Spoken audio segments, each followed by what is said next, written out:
What's up, CFO gang? It's your boy Jay Tuck, real Cowboys fan stand up. And I know what y'all thinking, man. It's Saturday, and Jay Tuck is going live, man. But I've been chilling today, man. I've been being hella lazy. Well, actually, I haven't been being hella lazy. I got up, knocked out my 3-mile run, been playing a lot of Madden, and I've been kind of bored playing Madden. So I said, you know what? Let's just go live. Let's talk to the people, man. So we're gonna freestyle today a little bit. So what I got lined up, I'm gonna answer a few questions that y'all guys got in the chat. Y'all been kind of asking me on Twitter and on social media, so I want to address those questions. I got a quick film session I want to kind of go through with everybody as a family. I want y'all to watch Deuce Vaughn again, because like I said, when we broke down that video, I didn't even break it down. We just kind of skimmed through it. So we're going to go through some Deuce Vaughn video, answer some questions. I'm going to turn on the phone. Y'all can call in. We can talk Cowboys football on a Saturday. Because I'm going to be honest with y'all, man. You know what I'm saying? Even though we are getting close to football season, man, it's kind of dry. I know we got the NBA Summer League going on right now, but I ain't feeling it, man. So my sports is kind of minimal right now. So this is what I built this community for, is whenever I need to talk football, I can just turn on this camera, go live, and we can talk football, man. Salute to everybody in the chat, man. We got a first-time watcher. Appreciate you. My guy Mike says putting a pull up right now. Oh, man. If y'all in Texas, man, be careful, because that Texas weather is hot, man. I was actually supposed to be in Dallas today at the Sports Con.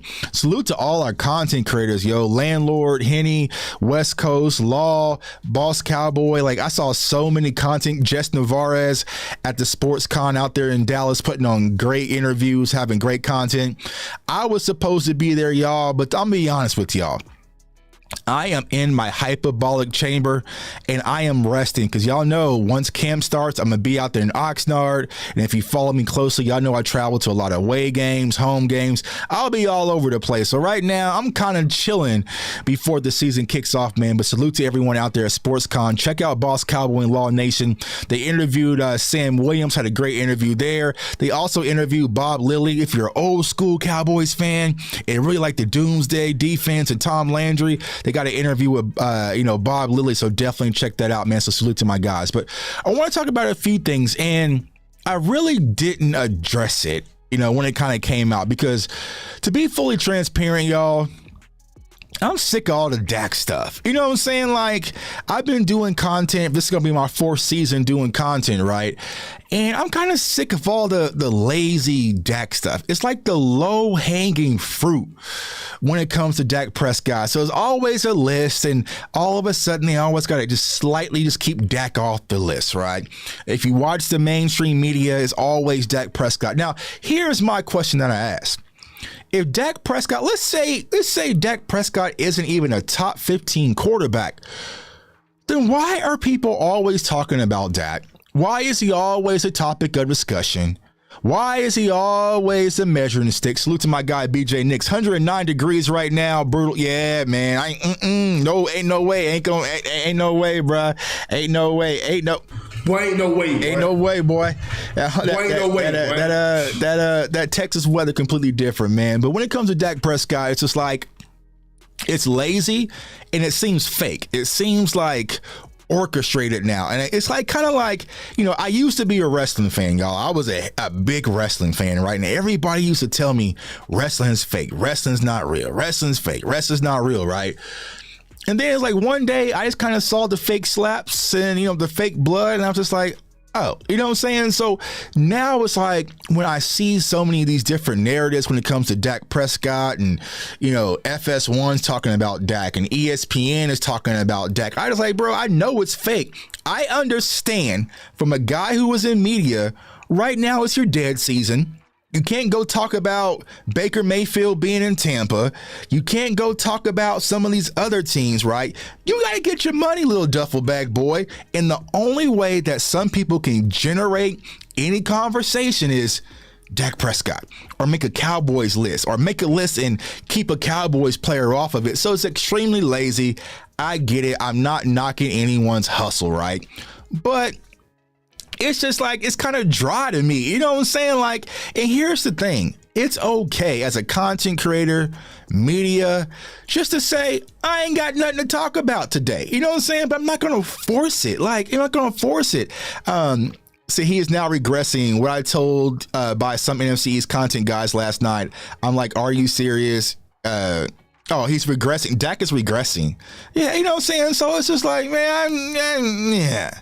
You know what I'm saying? How about it's off season right now. We have a week until we get to camp. Y'all have nothing of real value to actually talk about. Go for a walk. Go touch some grass. Go outside with the family. But so many people are just so focused on just making something out of thin air when it comes to content or media or news. And it's just like Dak Prescott's the low-hanging fruit. So me personally, y'all, I didn't address it. I saw the comments that Joy Taylor had.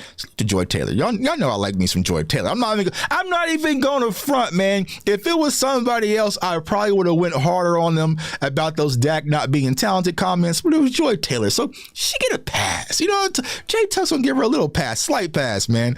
I'm not gonna harp on it too much. You know, I just feel like when it comes to Dak Prescott, it's just pollution, right? And I feel like a lot of Cowboys fans were going smart enough where it's like, we see it. You know what I'm saying? We see it. And we know that people kind of need the star to generate the conversation. I'm just lucky enough to be a Dallas Cowboys fan. And, you know, I don't have to fish for anything to talk about. The Dallas Cowboys give us enough to talk about. There are a lot of things to talk about. And if you didn't catch the show, salute to my guy, Rome, Cowboys Fan Talk, that we did the other day, you know, there's a lot of things that we're heading into camp that really needs to be addressed. And we'll talk about that here shortly. But it's like, you know, we ain't got to make up no fairy tale fish food, you know what I'm saying, microwave content to keep people entertained or keep people engaged. Like, there's plenty of things that we can definitely address when it comes to Dallas Cowboys as a whole, man. So, you know, that's just me. I don't want to be the bad guy, but a lot of this content and different things y'all see across the board, y'all, it's kind of lazy. You know what I'm saying? It's really lazy. I mean, I don't want to start no trouble because every time I say something, it seems to be an issue, right? But if you look at some of the other channels, I'll say, right? It's just why are you a content creator of this team, but you're always talking about this team? Like, there's so many things. Like, I want to know about your undrafted free agents. You should be gearing up for camp. What are your camp battles? What's going on? I don't need to hear about Dak Prescott from y'all. You know what I'm saying? Like, let me chill, man. So that's my kind of thing on it. Some other issues that kind of came up, right? I think that Mike Fisher had posted today that there's a possibility of Terrence Steele being close to a deal. And if you watch some of our live shows, we kind of talked about, you know, who's going to be the first to kind of sign the ink. You have Terrence Steele, right? You kind of got Tyler Biadasz in the pipeline. CeeDee Lamb got the 5-year extension. Trayvon Diggs, for me personally, is the guy that I feel like we need to take care of, like, ASAP. But it sounds like maybe the Cowboys could be working on, you know, Terrence Steele and getting that deal done. So it's going to be interesting. And here's my biggest thing I'll say when it comes to Terrence Steele. Don't Michael Gallup it. You know what I'm saying? Don't Michael Gallup it where you're forcing Terrence Steele out there and we're sitting back looking like, that ain't it. You know what I'm saying? Like, I want Terrence Steele to be fully healthy. Now, we got some guys who we'll talk about here. My guy Nick said we got some fans. We have some great camp battles, y'all. Like, our camp battles this year is going to be crazy. That's why I'm going out there. We got so many different positions. Running backs are open competition, right? Wide receiver 4, possibly 5, and possibly 3. Wide open position. The tight ends, man. Y'all know Jay Tuck loves the tight end position. We have a full out competition at the tight end position to see who is going to win. Y'all also know Jay Tuck loves the linebacker position. We got some open competition at linebacker. We have some open competition at corner. Who was going to make the cut? Like, there's so many different things that we can talk about besides Dak Prescott regressing. Like, you know what I'm saying? Like, I don't know. So yeah, it's a lot of things to talk about. My guy Nick says Goddard is still talking about the Super Bowl. You're a week away from camp. You know what I'm saying? Like, you're a week away from camp. Why are we talking about the field right now? Like, you got to move on. I think it's time to let it go. Let it go. Let it go. Sounds like another Eagles fan TKO. I might, you know what I'm saying? I might need to record that. You know what I'm saying? Like, let it go, bro. Like, it's over. You got to move on. You cannot rest on your laurels from last year. We can't do it. The Eagles can't do it. 49ers can't do it. I'm here in Kansas City. They're gearing up for the season. Like, clock 0-0. New season. It's new season upon us, and I feel like the Cowboys are in a good situation. I talked about this with Rome, y'all. It's like, I'll look at where I was this time last year, and you guys can probably agree, right? We were all kind of just like, I feel it, but I'm not feeling it. You know what I'm saying? Like, the whole Amari Cooper thing, you moved on from Amari Cooper. You had James Washington, Noah Brown. Like, I just wasn't feeling it. You know what I'm saying? It's like that Jay-Z meme where he's bobbing his head, listening to the music, but I just ain't feeling it, right? This year, I'm feeling the music, right? If healthy, I feel like the Cowboys have finally done what we've always asked them to do, right? We went into last year. We fell short in the divisional round versus the 49ers, right? So we found out where is our holes in the boat. All right, we got a hole at wide receiver. Okay, good. Patched it.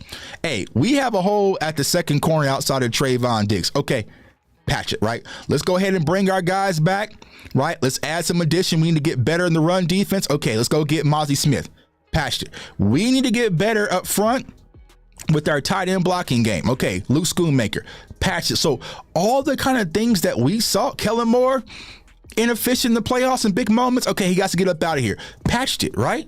So as a Cowboys fan, it's like, all right, we're finally getting what we asked for, is to build off the prior season and just fix the holes that we have in the boat. I wish we would have did that last year. Unfortunately, we didn't do so, but I feel a lot better about this season, y'all, and I'm really excited because this is going to be the tell-all season, right? It's no longer, it's just kind of new. We're kind of getting the feel for things. Like, these guys have been to the war, 12-5, 12-5. They've been to the playoffs in consecutive years. They've been through battle. They won games on the road in the playoffs. Like, they've done a lot of those little things. Now it's time to stack. And if you go back to way back in time, right? When me and BJ Nix, you know, when I first started, they were a little bit earlier than me, right? But when we're starting way back in 2020, when we got Mike McCarthy, remember the one thing I kept asking that I felt like Mike McCarthy was finally going to give this Cowboys team? It was consistency, right? I was tired of 12-5 when the division got to the playoffs, got knocked out. Next season, we 8-8. Didn't make the playoffs, right? Okay, 13 wins this season. We get to the playoffs, and then we win 5. You know what I'm saying? Like, I was tired of this, right? I feel like now with Mike McCarthy, we're finally stabilized. I mean, because honestly, if you go back to Mike McCarthy's first season, if Dak doesn't go down, we make the playoffs in that year easily, because bad as a division was, you know what I'm saying? We wouldn't play and make the playoffs, you know what I'm saying? So it's like, I feel like Mike McCarthy is finally giving this team some stability, and once you have stability and consistency, you can finally build off of it. So if you're a Cowboys fan, you should be excited. Now, here's what they're going to tell y'all, Cowboys Nation. Y'all always say this is y'all year, right? You always say this is y'all year, right? And then y'all get let down. That's why we don't like, bro, you don't think a Bills fan right now is feeling like this is our year? Right? You don't think that a Cincinnati Bengals fan right now is saying that this is our year? 49ers fans saying that this is our year? Eagles fans saying, hey, we're going to defy the laws of gravity and win the division again and go back to the Super Bowl and win. This is our year. So why does everybody else get to say this is our year? But the Cowboys fans are supposed to be shut up and just be quiet and kind of go with it? Absolutely not. Now, I'm not saying we're going to win the Super Bowl, right? But I'm saying I like this team and I like where we currently stand. So it just is what it is. So it's like, you know, I'm not about to get into this whole thing where we need to cower for other people's opinions or we're afraid if people are going to say something. No, bro. We're going to lock in. We're going to go to work. We're going to roll up our sleeves starting after next week, and we're going to get to business and see what happens. But I'm feeling confident with the way this roster is currently constructed that we're going to have a decent season if healthy. That's always my big one, if healthy, right? So yeah, man, salute to everybody in the chat. Like I say, you know, we're going to freestyle today a little bit. I'm going to turn on the phone lines, call in. I wanted to get to something really quickly because a lot of y'all have been asking.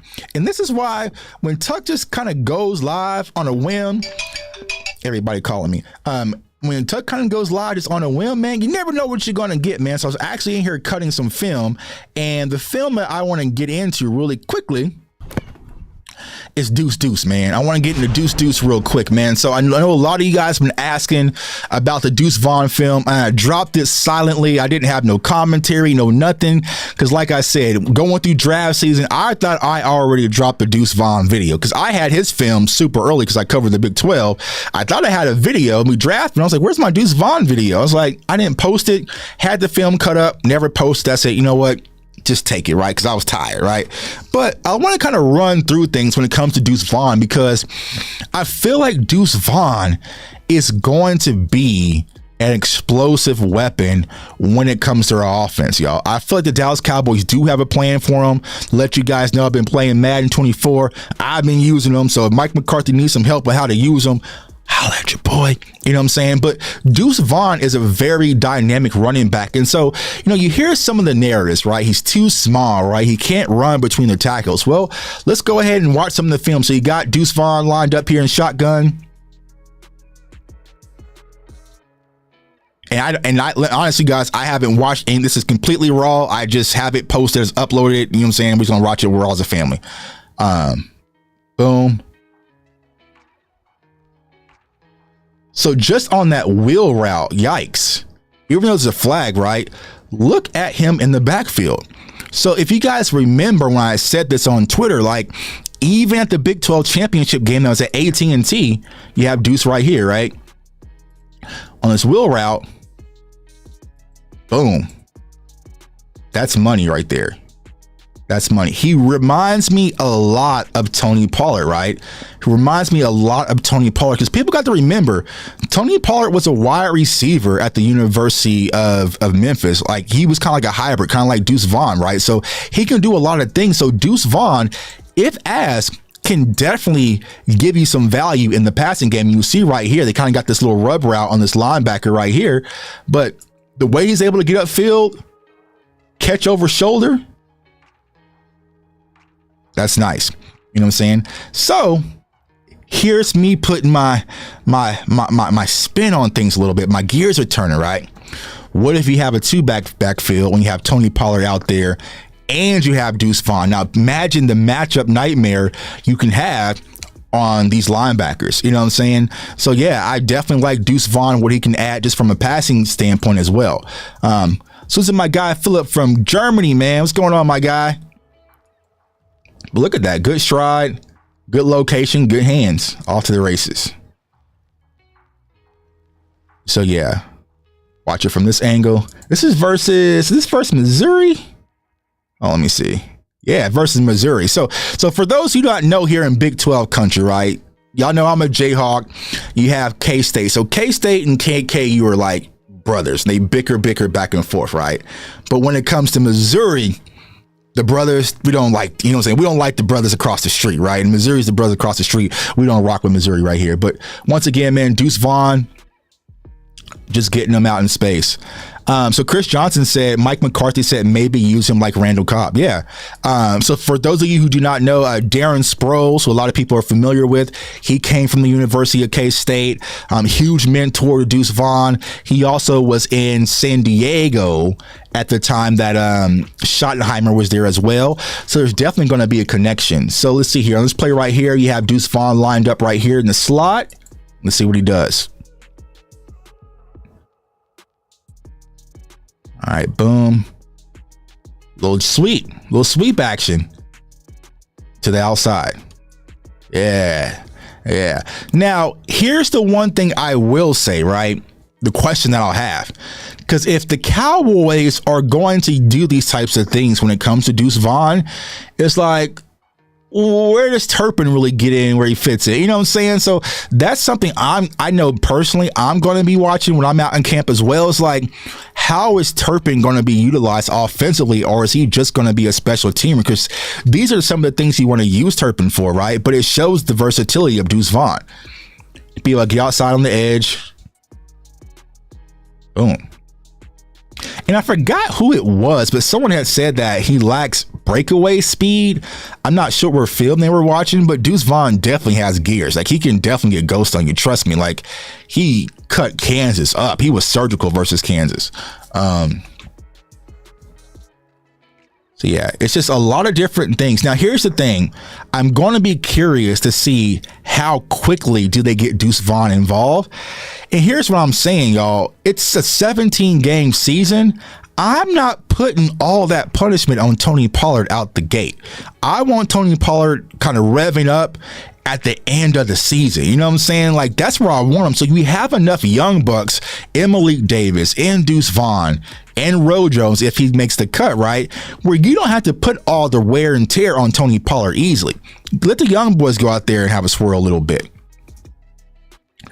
Yeah, my guy Nick says Turpin doesn't have the vision like Deuce. Yeah, I agree. I think because Deuce is more of a pure running back. You know what I'm saying? He is a pure running back versus Turpin was more of a gadget type of weapon. You know what I'm saying? So yeah, Deuce definitely has the vision than over Kevontae Turpin. But you still can utilize Turpin in your offense. On this play, you have him here in the backfield. Shotgun. Let's see what happens. Boom. Yeah. So there it is, right? So there it is, just like Nick was saying, that vision.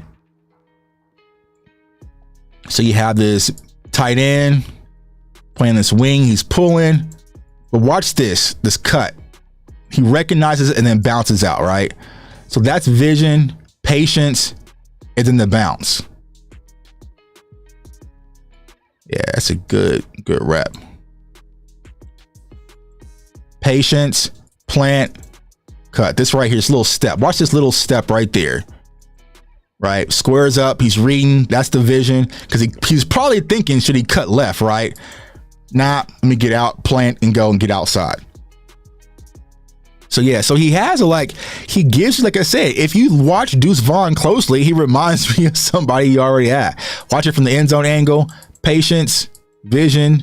He's low. And that's the one thing that's going to help him too, because he's only 5'5", so he's a very small running back in stature, right?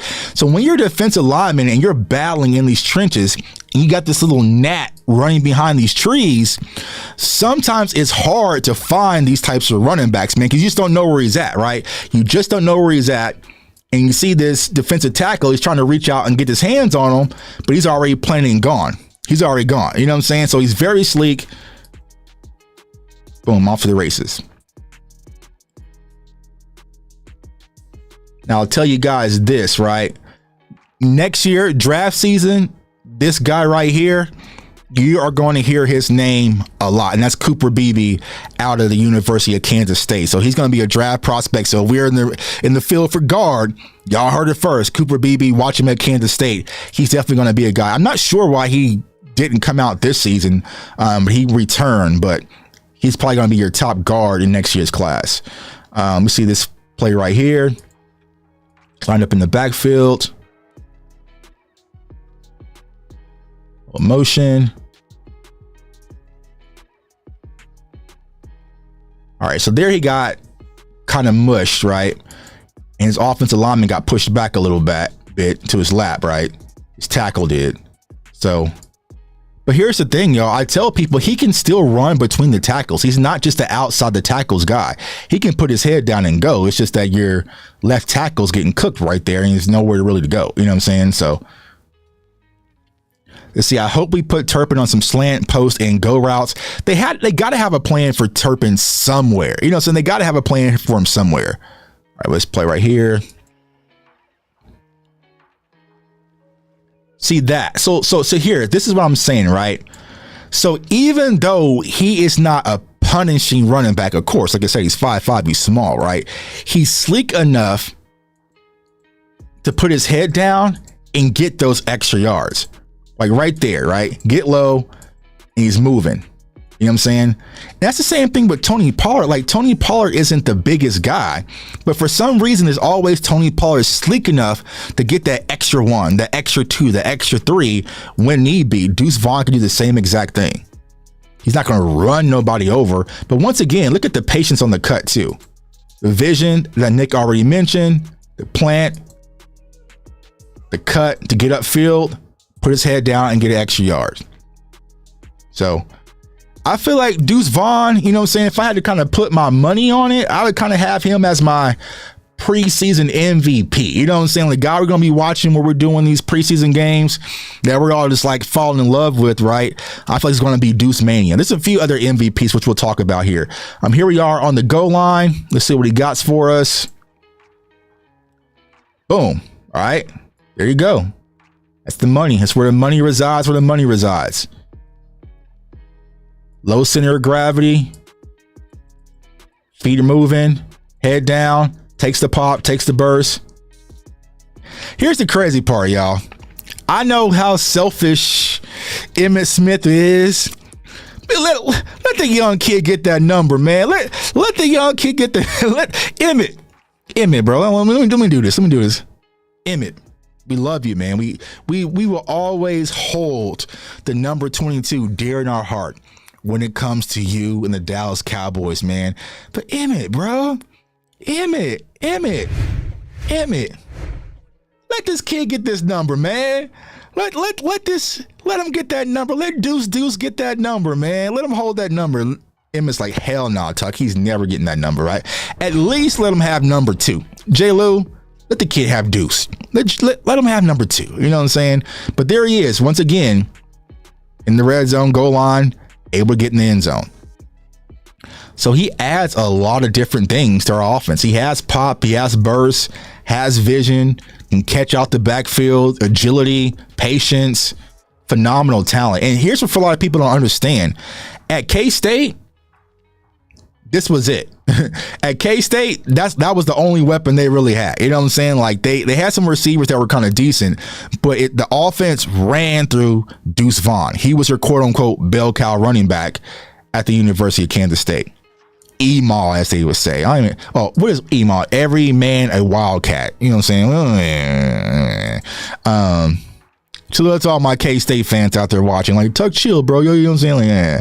Rock chalk. You see this play right here. Oh, look, I'm a little lead block action. Okay. All right, Deuce. Hey, appreciate you, my guy, man. Look at Deuce out there lead blocking, putting his shoulder down. A little shoulder lean, little pop. I mean, he kind of felt it. You know what I'm saying? He don't feel it, but he's not afraid. Not afraid to get big. You know what I'm saying? And that's something you like. That's something you like to see. You know, just the effort being there. And boom. Yeah, that corner's like, bruh, come on, fam. It's all right, though. But I like the effort, though. Even though he kind of got knocked off his square a little bit, I like the effort from Deuce Vaughn. He's willing. Let's see here. Deuce released the juice. I kind of like Deuce juice, man. They come up with a drink called it Deuce juice. See here. Good wiggle right there. So once again, y'all see the patience. I think that center is pulling. Yeah, center is pulling around. Turned upfield. And even with this, who is this? A tight end? Even with this wing, this tight end missing this block, right? That kind, because he was probably supposed to get here.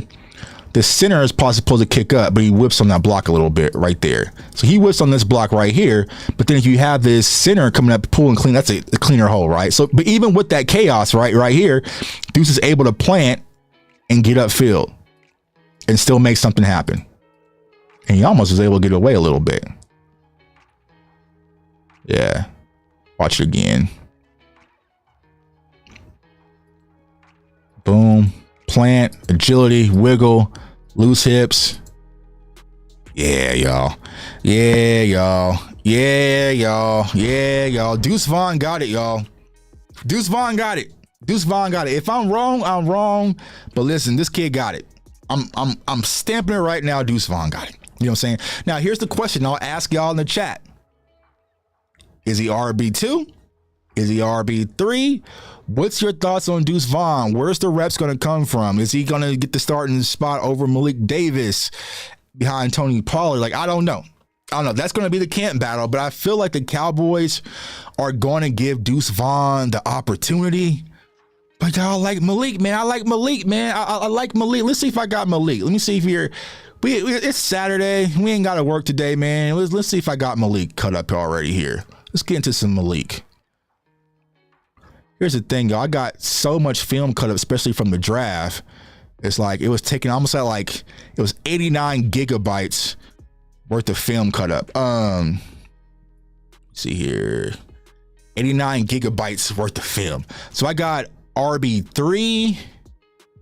Let's see here. I got RB3. Let's see here. RB3. RB3. Everybody's saying RB3. RB3. Let's see here. I still got the film. Let me see. Hold on, let me see. RB3 special package type of player for now. So if Deuce Vaughn is the RB3, then who's your RB2? Is it going to be Malik? Is it going to be Malik? What's good, everybody? I like him at 3 special packages. He need to be RB2. All right, so that was Deuce Vaughn. Let's go ahead and get over into Malik Davis real quick. All right, so this is Malik Davis, and if you haven't watched the full breakdown I did on Malik Davis, it's in the channel. Definitely go check it out. So we went back to his college film when he was at the University of Florida, because they ran a lot of power there when he was at the University of Florida. So let me see, where's this clip right here? Boom. All right, so let's watch Malik Davis here. Nope, actually, let's go here. Make sure I still got these film sessions lined up. All right, so this is young Malik at the University of Florida. Now, he's not as sleek or explosive as Deuce and Tony Pollard, of course, right? But he's more of your balanced running back. He's more of your balanced guy that can do a lot of different things. Now, I don't think that Malik is the passing receiving threat that, Deuce is, of course, right? But if you want your kind of your balanced running back that you can get behind, play a little bit of power, has enough speed to get on the edges, then it's going to be Malik Davis. And I love Malik Davis. April says no Malik Davis. So my guy Nick says, honestly, get Rojo out of here. That's going to be the interesting conversation piece that we'll watch when we get to camp. Like, is Ro Jones just a camp body? Because you got Pollard, you got Deuce, you got Malik, right? You also got Rico. You also got Hunter Luepke. Now, Hunter Luepke, don't just think of him as just a fullback, right? He's a running back in himself, right? So that's 4. Then Ro Jones, you know what I'm saying? So it's like, unless it's injury or something, I think here's what I'm going with as of now. Tony Pollard, Malik Davis, Deuce, and then maybe Rico. That's my 4 as of right now. You know what I'm saying? Unless they just want a veteran guy. But hell, Tony Pollard's a veteran guy. You know what I'm saying? He ain't no spring chicken. Let's see here. Malik Davis. Little option there. Yeah, so he definitely has the pop, man. And one of the biggest frustrations was, of course, man, that he did not get the reps out there at San Fran. Let me see if I got I'm not sure what I got cut up here. Yeah, he didn't get the reps. Malik Davis didn't get the reps. Here he is in pass pro. Let's see. Stepped up. Good pickup. Now, here's the thing, because a lot of people's asked that question, right? What are we going to do in pass pro now that Zeke is gone, right? And that's a fair question. Now, I will say the West Coast, if you've been following our West Coast content, the ball's going to come out a whole lot quicker, you know what I'm saying? So you shouldn't see a lot of 7-step drops or whatever, but you're still going to need a guy that can pick up blitzes in the A gap, B gap, because this is part of being the NFL at the NFL level. Tony Pollard, no. Deuce, no. So then you're relying on a kind of an unexperienced guy in either Malik or Hunter Luepke, or does that where Ro Jones come into play? Now, and then also, maybe they're going to have, one of those tight ends back there. Stout O-line will help Davis with explosive plays. Yeah, I feel like the better the offensive line will be, of course, it's going to help our running backs, because our running game felt the sting once Terrence Steele went down. You know what I'm saying? Once Terrence Steele went down, that's when we really kind of felt the sting. But, earlier on, especially during that Cooper rush phase, our running backs were cooking, both Zeke and Pollard. So Oh, looks that Malik again. Let me see. Yeah, I see you, Malik. Look at Malik, y'all step up and pass pro. Yeah. Bam. There you go. Okay, Malik, I see you. There you go. So that's the things I like to see, man. But I feel like Malik Davis, he deserves the opportunity. Malik Davis deserves the opportunity. Now, we know there's politics in Dallas, y'all. We know there's favoritism. There's a lot of different things that go on. Will they get the opportunity? I do not know. But Malik Davis, he is one of my guys. He was my preseason favorite last year. My guy Nick will tell you, man, I was freaking out when we cut him. I was losing my mind. Like, I'm saying, how you cut Malik Davis? Because y'all know I'm an SEC guy too. Florida, even though I play in the ACC with Florida State, Florida, it's a huge rivalry, right? So I watched Malik Davis. So it's like, yeah, so someone just mentioned that tight ends running H-back. That's also going to be something they're going to possibly consider, right? And then like Princeton Fant, like remember the film breakdown we did on Princeton Fant? He's kind of a H-back / tight end / receiver. Like, he can do a lot of different things. So I feel like one of those guys are going to get the opportunity. I feel like Hunter Luepke is probably going to be the first guy up to get that opportunity, to be honest with you guys. Here is Malik Davis. Yeah. Rico just has an injury history. So will he be able to be trusted? We don't know. You know what I'm saying? Just watch Malik versus the Packers game, right, where Kellen Moore to say, you know what, we're not going to run the ball no more. We got the lead. We're not going to run the ball no more. Yeah, I know a lot of people, Rico's injury prone, so it's going to be like, are they going to keep Rico? I feel like it's coming down between Rico and Rojo. Say that 3 times fast. Rico and Rojo. I feel like it's going to come down between those two to kind of make that final cut. Boom. Good plan, good vision, able to get upfield. But I feel like Malik Davis can still give you that in between the tackles guy. Is he Zeke? No. You know what I'm saying? But he can still give you some of that pop. It's a younger pop. You know what I'm saying? Like, we're just going to get accustomed to the running back game without Zeke. But look at that right there. Look at that burst through the hole. Like, it's just a difference, right? It's just a difference. The burst through the hole. Boom. Straight line. And here, able to get his legs out the way, use his hip momentum to slip off tackles right there. Good plant right there. See that? This little thing right there. Right? Move his feet and finish with a little pop, man. So I definitely like Malik Davis, man. He deserves the opportunity. And listen, y'all, but like I said, the Cowboys do goofy things, so we shall see, man. So let's go ahead and get the phone lines popping, man. I'm going to turn the phone lines on here in a second. Y'all give me a call, 339-207-8118, man, so we can talk Dallas Cowboys football. And let's get y'all thoughts, man, how y'all feeling about this upcoming season, man, because I definitely want to pick y'all brain and let y'all know. Like I said, I'm feeling good. Other people going to try to steal y'all joy, y'all. Don't let it happen. I feel like we're in a good spot. Much better than I felt than we were last year, to be honest with y'all. Much better than last year. Let me go ahead and turn it on. All right. We are good. You are the only participant in the conference. All right, we are good. All right, y'all. So go ahead, call that phone number if you want. Jump on in, man. So I see a lot of people. My guy Nick has Malik for sure. Running back two for Malik. Or we will sign a veteran around camp. Now, there are some vets out there. You know what I'm saying? We know, that 21's out there still. You got Kareem Hunt. You got some options. And here's what I'll say, y'all. Remember, me and Rome talked about this on Tuesday, right? Tuesday, whenever we went live, or I don't know. I get my days mixed up, right? But remember, there's only going to be one massive cut. You know what I'm saying? It's going to be a big wave of everybody making cuts, cutting down to the final roster, right? So there's going to be a lot of stuff to grab before the first game kicks off. You know what I'm saying? So, it's going to be interesting to see how the Cowboys are really going to play it this year. You know what I'm saying? Like, how are they really going to play it? Because there's going to be a massive cut.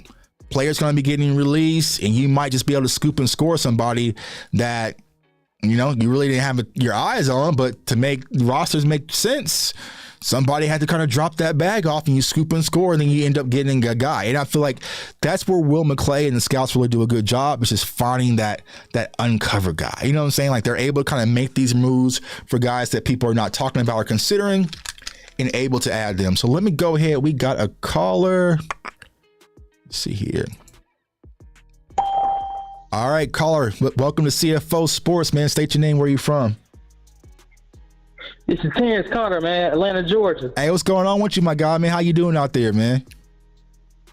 Shoot, I'm doing good, man. Just ready for the Cowboys football season, man. Yeah. So how you feeling compared to this time last year, man? You feeling you in a better spot? Are you relieved, or are you still kind of like, there's just something that's just missing right now? No, I feel very, very much better from last season. Because last season, the one that really did it for me was they retained Kellen Moore. Right. And I told Sky on the show that I said, hey, Sky, if they're gonna keep that man Kellen Moore, I don't feel very comfortable for going forward for next season. Right. Even though that from that season, it was a whole team overall fault that we lost that 49ers fault, that first 49ers game. But it was the play design, and every time when teams always figured him out, he always folded up. Yeah. So that's why. And that's why I wasn't so much like surprised at how the way we ended.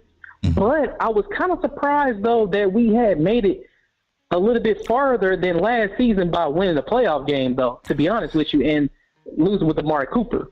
Yeah. Well, I feel like what really happened, because, what the haters are going to say is like, oh, you guys just played the Bucs and they wasn't really that good, right? But you got to understand, we went on the road and played Tampa in 2021, right? We played them the opening game of the season. So there was a lot of familiarity when it came to the Tampa Bay Bucs. Now, of course, they had that boogeyman and Tom Brady who was kind of staring in the face, right?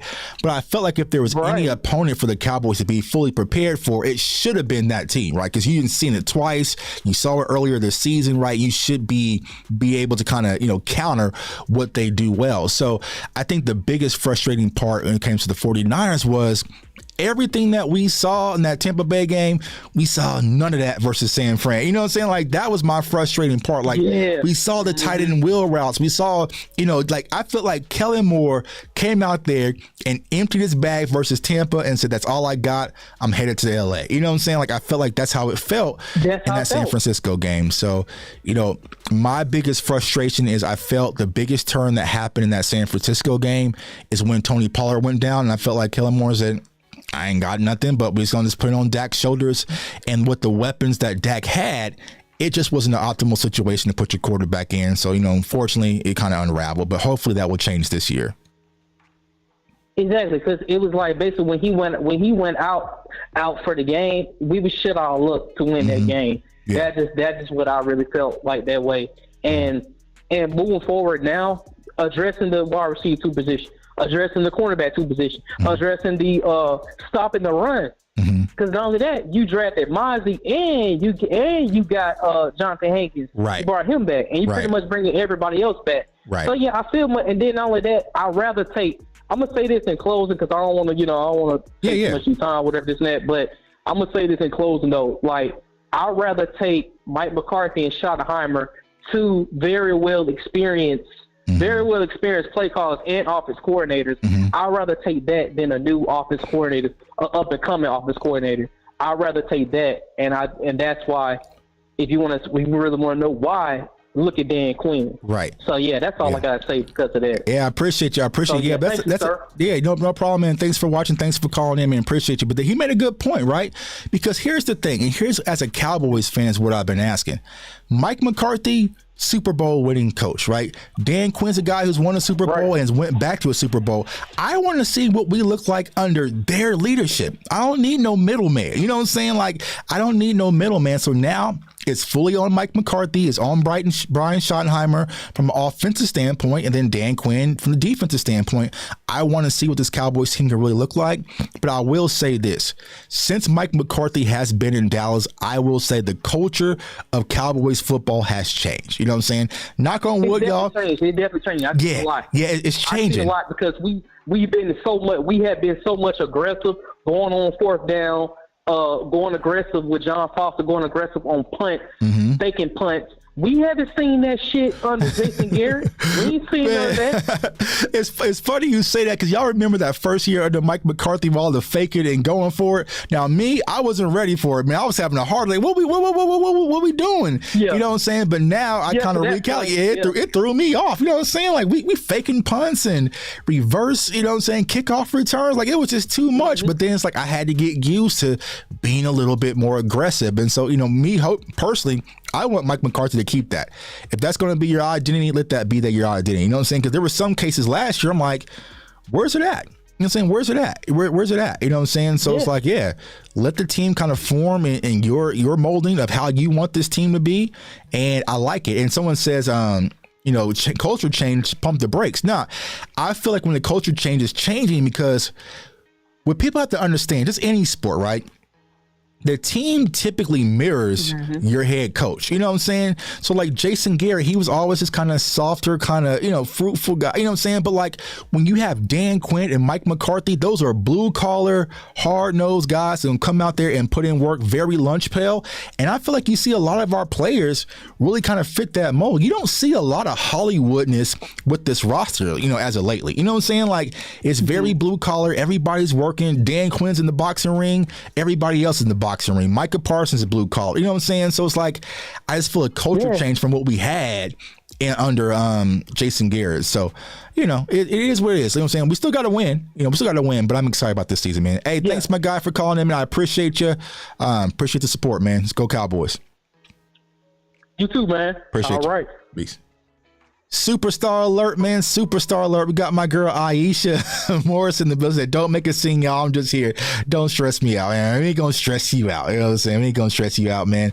Salute to everybody in the chat, man. So yeah, we're just gonna kind of we freestyle. Like I said, man, I've been dog walking people on this Madden 24, y'all. It's been bad. People been quitting on me. I was playing a guy a second ago. I was up 24-0 at halftime. He quit on me and said, you know what? I'm done with this. I'm going live. You know what I'm saying? I'm done. I ain't got no friends on Madden no more. Everybody quits on me, man. Salute to my guy, Dovey. If you didn't catch this show on Wednesday, Madden champion. He's one of the best to ever do it, man. So definitely follow his content. He's getting me right. Now, I ain't a Madden player at that level. But I'm kind of, you know, I'm mid. You know what I'm saying? I'm mid. I'm going to say I'm mid. That's where I kind of like to be in between, man, because he talked about to play a pro, man. He plays almost 15 to 18 hours a day of Madden. Your boy Jay Tuck, I ain't got that time, y'all. I ain't got that time, y'all. We got families, we got bills, we got everything. I can't be playing no Madden for 15 hours a day to get it right. You know what I'm saying? I poke my head on the weekends. My girl Aisha says, yes, there's also a locker room. It's a really good locker room. There's healthy energy in there. I agree. Yeah, I just feel like there's a lot of healthy energy. And like I said, man, you know, it just feels different. It just feels different. It's very blue collar. Now we got a week till camp, so cross our fingers, say our prayers. But it hasn't been no off-season, you know, stuff, kind of, you know, dark clouds or anything. Like, think about this, y'all. The Cowboys came out early, super early, signed, you know what I'm saying, got Brandon Cooks, went and got Gilmore. They did their work early, went and brought back Hankins, signed Donovan Wilson, boom, boom, boom, boom, boom. Went into the draft, did the draft. And it's been kind of quiet. You know what I'm saying? It's been quiet. And it's been quiet and peaceful. You know what I'm saying? And that is the reason, going back to what I was talking about earlier, why all the mainstream media has been picking at Dak Prescott with a list. You got a list. He got a list. I got a list. I got a list. You know what I'm saying? Like, I don't care about no list. Everybody got a list because the Cowboys have just been quiet, just focusing on football, drafting players. We didn't draft nothing too sexy in the draft so people can make a mockery out of that. Didn't do none of that. You know what I'm saying? So we just came in, you know what I'm saying? Just playing football. The guy Mike says, Tucky, gonna make me come out of retirement with the Madden talk. Then was the day. Trash talking was fun too. Hey man, if you gonna come, you gotta come correct, man, because I'm out there dog walking people, man. Yeah, camp is near. Yeah, Dove Dodd's an Eagles fan. Yeah, he's a big Eagles fan, man. He's a good guy. You see here, as soon as we get the O-line situation solidified, it's on and popping this season. So let me ask y'all about this offensive line situation. So let's assume Tyron don't make it. You know what I'm saying? Let's just assume. I don't want to put that on because we need Tyron out there, right? But let's say Tyron doesn't make it. What is y'all best 5 offensive line? Let me know. Let me know. And Terrence still is healthy, so we got Terrence fully healthy, but just Tyron's out this year. What is y'all thoughts on the best 5 starting offensive line? Because I'm asking this question because I dropped this Matt Waletzko film breakdown the other day. And so many people were in the chat was like, this guy sucks. He'll never play. Why'd you break him down? He's never going to play. He doesn't even have a chance. And I was like, if you don't believe Matt Waletzko has a chance to play this year, this might not be the right YouTube community for you. You know what I'm saying? Like, it just might not, you know what I'm saying? Because there's different levels. And everybody who watches content and who's really tuned in know that Matt Waletzko's definitely in the conversation. He's definitely in the conversation, right? So it's like, you know, but you got to understand, not everybody is fully locked in. They see a player whose name has a weird spelling who they're not familiar with. Is a 5th round draft pick. But I think that Matt Waletzko is in store. But here's the question. I mentioned the film breakdown. You know, they've been talking about cross-training Matt Waletzko.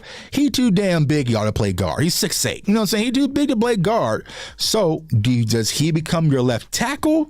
And then you put Tyler Smith at left guard? Does Matt Forniock play left guard? Like, what's the situation if Tyron goes down? We got a caller. Let's see here. Hey, caller, state your name. Where are you from? Hello? Yes, hello?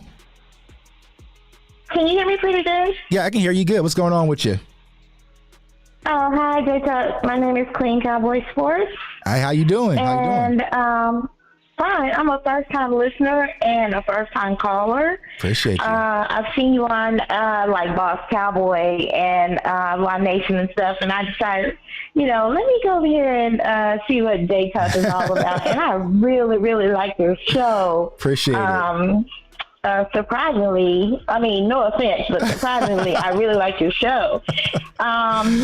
So you said it's freestyle. So yeah. What I wanted to call about was the fact that I've been hearing a lot of talk about the fact, especially since the show with Terrence Williams and those guys, a lot of these people have been talking about the fact that Dak needs to be more assertive as far as you know, like taking over, especially when he's out there on the battlefield with those guys. You know, maybe the coach calls some stupid play or something, or some play that, you know, that he doesn't see is going to work, or some play that he thinks will work better at that moment and that time while they're playing. What do you think about all of this?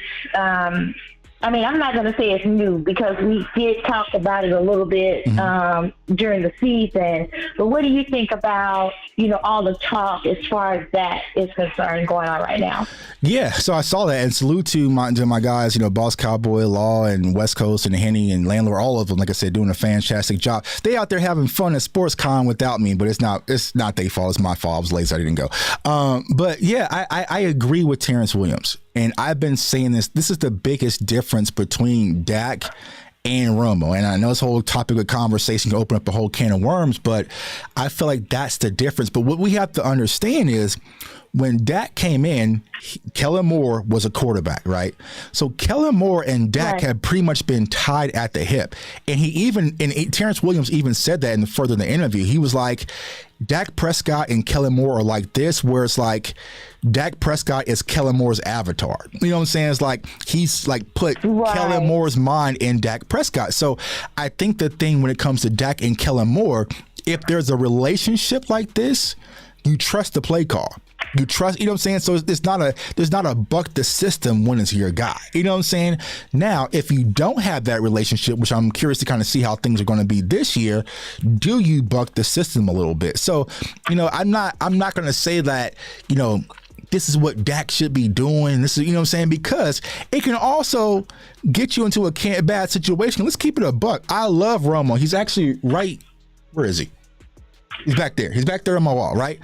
But let's not act like Romo was this Peyton Manning type. He had some dumb-headed plays where we're all sitting back on Sunday saying, why would you throw that? You know what I'm saying? So sometimes it could be you're just doing too much and changing things off. So let's say, for instance, right, Dak Prescott comes out and he goes fully rogue, right? He's changing Mike McCarthy's play calls. He's doing all these different situations, right? But now he's throwing 25 interceptions.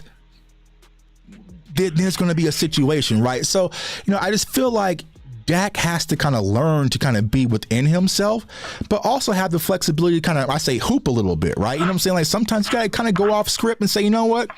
If your team in the huddle ain't feeling this play, let's scrap it and let's get to something that everybody's feeling. So, it's just part of it.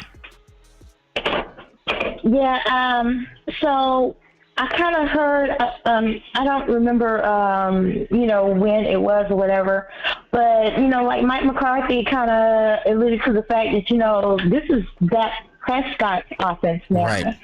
And I believe that he's probably going to make it where Dak Prescott can make some of those decisions. Mm-hmm. Because, Aaron Rodgers, during his tenure with McCarthy, mm-hmm. he was able to do those things. Right. So I'm kind of thinking maybe that McCarthy is going to expect a lot of that out of Dak Prescott now, instead of, Dak being told what to do all the time. Mm-hmm. I'm feeling like he's going to expect him to take the reins a little bit more. What do you think? Yeah, I agree. And Mike McCarthy said that in one of the interviews. He said, Dak, if you don't like it, let's get it out. Like, what do you like? If you don't like this play, let's get up out of there. You know what I'm saying? Because ultimately, the quarterback has to trust the play call. And if he's not feeling it or he's not comfortable with the language, it's not going to work out. So, I feel like he's going to have the full reins. Now, the thing that I'm excited about the most when it comes to Schottenheimer and Mike McCarthy is, let's say, for instance, Dak Prescott is struggling a little bit. You know what I'm saying? He's coming out, 4 incompletions, just things. How to get him back on track. And I feel like that was my biggest frustration last year with Kellen Moore, is like, he just didn't know how to get Dak back on track. I always say, get him a free throw. Simple play action, quick dump off to Tony Pollard or Zeke, get a completion, get him back on track, get him back in rhythm. So, Mike McCarthy, y'all got to understand, Mike McCarthy is quote unquote a quarterback guru. He's been with Joe Montana and Brett Favre and Aaron Rodgers, and list goes on and on. Mm-hmm. I want him connected with my quarterback, not the guy from Boise State. Salute to Boise State. I got friends who played with Kellen Moore and played there with them. That's cool. I want the quarterback guru hand in hand with my coach my quarterback Dak Prescott. So hopefully that's going to be the difference this year with Mike McCarthy. Like my girl Aisha just said, I think the breakup between Kellen and Dak will actually be good. So we'll see what happens. Right. Can I say one more thing? Yeah, go ahead. They were at SportsCon today, mm-hmm. and there was a gentleman on there. I cannot remember his name, but he's got a podcast. And he also works for a sports network. Mm-hmm. And he was saying something like, there was times where, that the majority of the time can be very consistent, mm-hmm. And accurate and all those types of things. Mm-hmm. But he felt like every now and then something would switch, and that would be a little off or whatever. Mm-hmm. So, and then with all of that, like you were just saying, with Mike McCarthy and the offensive coordinator, how they would probably be able to get him back on track, mm-hmm. With his thinking and stuff. So I am so looking forward to this season and what's going to come out of it, because I think with Dak's talent and his intellect and everything, and then Mike McCarthy's experience and the other offensive guys' experience, this is going to be a beautiful marriage. And that's all I got. Thank you. Let's go Cowboys. You're welcome. Go Cowboys. And here's what a lot of people got to understand when it comes to Dak Prescott, what people just don't say, right? Dak Prescott arguably had his best season in 2021, where he put up MVP numbers that were comparable to Aaron Rodgers, right? And then this year, people called the Dak down year or whatever. Well, what changed, right?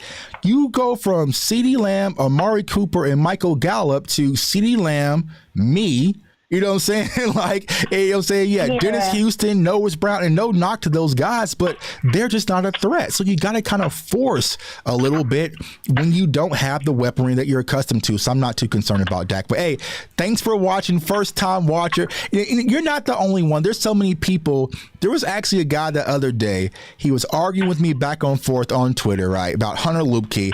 And he says, if you don't know what you're talking about, I suggest you watch this video. And he sent me my own video. And I'm just like, bro, that's my film breakdown. He was like, oh, dang, Tuck, I didn't know you had a YouTube channel. I love this channel. I'm like, so, I appreciate you for stopping by. Hopefully you stay longer. We appreciate the support. Thanks. Have a good weekend. I will. Thank you. You too. Bye. Yeah, a lot of people just think I'm just a guy on Twitter. I don't have a YouTube channel. You know what I'm saying? Like, this is crazy. Let's see. We got a new caller. Hey, caller, state your name. Where are you from? Hey, I'm from H-Town, brother. What's happening? What's going on, man? That H, man. I know you hot down there, bro. Man, it's hot. It's hotter than a bull. Yeah, man. Yeah, man. So what's going? This is my first time calling, man. I wanted to say, what I wanted to say. First of all, I want to say, Kellen Moore know he was going to get his ass ran out of here because of that play that he did at the 49ers, that last play where Zeke, whatever, I don't know what. Yeah, when Zeke was center, yeah. But he knew he was gone because when Jerry Jones seen that, Jerry Jones said, "Oh hell no, he got to go." Right.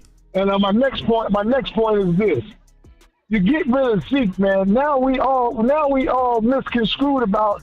We need to get another veteran running back. We need to get a veteran running back. Why in the hell did you just say to keep Zeke? I mean, even if it was for short down goal line or the blocking or whatever, why you just didn't keep him? Why you just offer him a little bit more than what you said instead of picking up all these other guys? I don't get it, man. Yeah.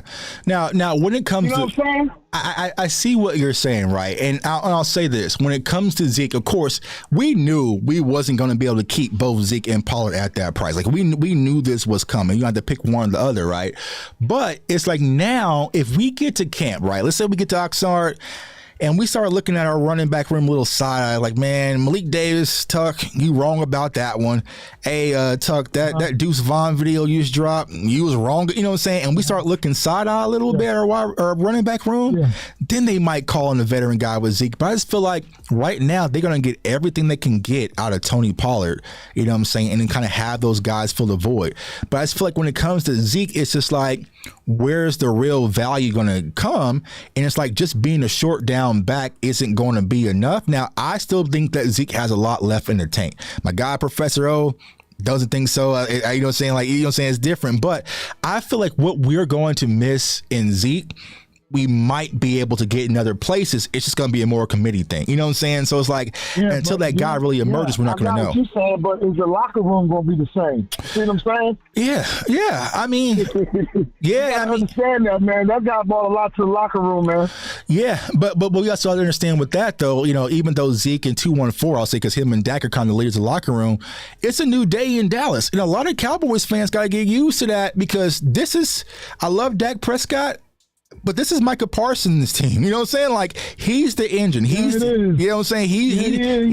This is his team. So he's not a rookie no more, right? Hey, so you know what? I'm gonna keep it a buck with you, man. I'm gonna keep it a buck with you. When they drafted Micah Parsons, I was like, who?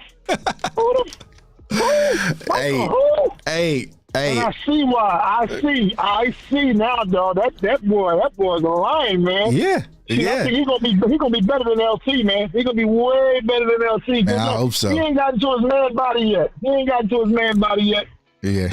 You know what I'm saying? But, it's all good, man. Like I said, I'm going to listen to you. I subscribe to you and all that. Appreciate you. I like the way you be putting down your taste, man. I like the way you be putting down your film. Appreciate y'all. I'm getting real educated on this shit, man. I sure appreciate it, man. I appreciate y'all. But I'll be hollering back at you, and I will be keeping up with you, bro. All right, thanks, my guy. Support the brothers. Thanks, my guy, man. Stay cool down there in Houston, man. Appreciate you. Man, please. I'm in the AC now waiting on my wife to come out of Walmart. Feet up. Yeah, man. That's the way to be, man. Appreciate you, my guy. Have a good one. All right, dog. Be good. Yeah, and like my girl Aisha says, the locker room is fine because what you got to think, we got leaders, right? We got J-Ron Curse, we got Malik Hooker, we got DeMarcus Lawrence, we got Micah Parsons, like we got Zach Martin, we got like the locker room is fine. You know what I'm saying? Like I'm not too concerned about that leadership aspect because we're not young anymore. You know what I'm saying? Like Dan Quinn trusts the defense enough where he's up in the booth. You know what I'm saying? So like we got a lot of vocal guys that hold each other accountable. I'm not concerned about the locker room because if anybody's going to hold anybody accountable, I can guarantee you my guy J-Ron Curse is going to do it. You know what I'm saying? J-Ron Curse is going to do it. So it's like I'm not too concerned. When Zeke didn't house that run against Carolina at AT&T in 2021, I knew it was insane. He just didn't have the burst, but you got to understand Zeke did play hurt a little bit. You know what I'm saying? But it's like I feel like when it comes to Zeke, he was kind of the hammer. You know what I'm saying? Like he's the body blows that kind of wears you down throughout the course of a game. I just feel like instead of just hitting him with Zeke this year, we're going to hit them in different angles. You can get wore down with Pollard. You can get wore down with Malik Davis. You can get wore down with Hunter. You can get wore, you know what I'm saying? Like, we're just going to hit you from a lot of different angles, I feel like, versus just hitting you with Zeke. And let's keep it a buck. Y'all just saw what Deuce Vaughn was able to do in that film session from a receiving standpoint. He's going to give you a little burst. He's going to give you a little bit of burst. Running back is a young man's game. Now, here's what I'll say about the running back position. And so listen to my guy, Professor O, Pick Six Sports in the building. I am surprised with how deep this year's running back class was. We didn't go get a more balanced running back. You know what I'm saying? Like, I like Deuce Vaughn. I like the pick, but there was so many running backs. I mean, if y'all follow the channel, we were breaking down like Israel Benaconda, you know, Condre Miller. Like, there was so many running backs, you know what I'm saying, in this year's class where you probably could have cherry picked you one or two. You know what I'm saying? Like, so that was my one thing. I was like, all right, well, you know, why didn't they go get a big bruiser, punishing kind of bell cow back that's got some youth to them?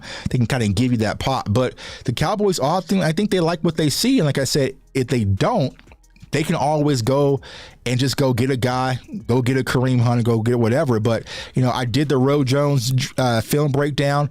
Ro Jones was a guy who's played in the Super Bowl. He's, you know what I'm saying, he's got some experience. What happened last year here in Kansas City, he was a late addition to the Chiefs. And by that time, they had McKinnon, they had Clyde Edwards, you know what I'm saying?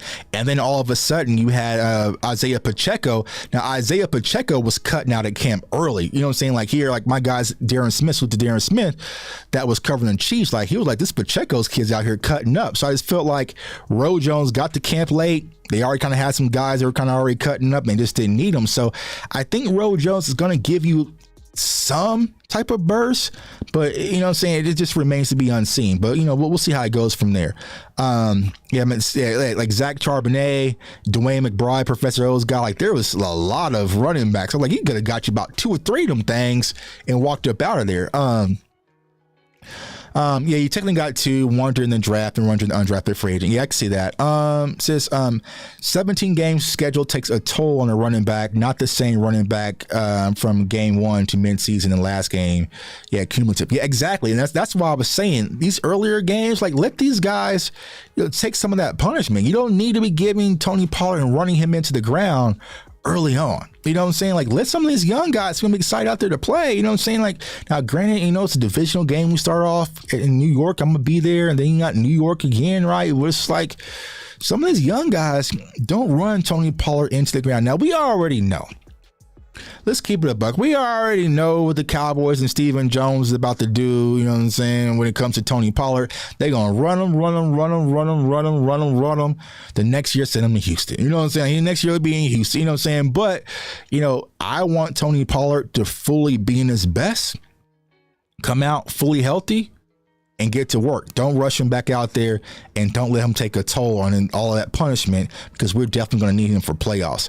I feel Turpin should get more plays on offense. He got a crazy first year. Yeah, we talked about that earlier. So what do y'all think? What's the move for Turpin? Where does he go? Where does he fit? You know what I'm saying? Because look at the wide receiver room, right? You got CeeDee Lamb. Can y'all see that? Yeah, CeeDee season. CFOsportstalk.com to get your merch. This is an oldie but classic. CeeDee Lamb, Michael Gallup hopefully coming back fully healthy. We got Brandon Cooks, and Brandon Cooks on Madden. It's just, whew, man, I love it. Brandon Cooks, right? So now we talk about the wide receiver 4. You got Jalen Tolbert, who I think is going to take a leap. Jalen Tolbert, you got to hold me down, bro. Hold me down, Jalen Tolbert. Jalen Tolbert, you got Simi Fioco.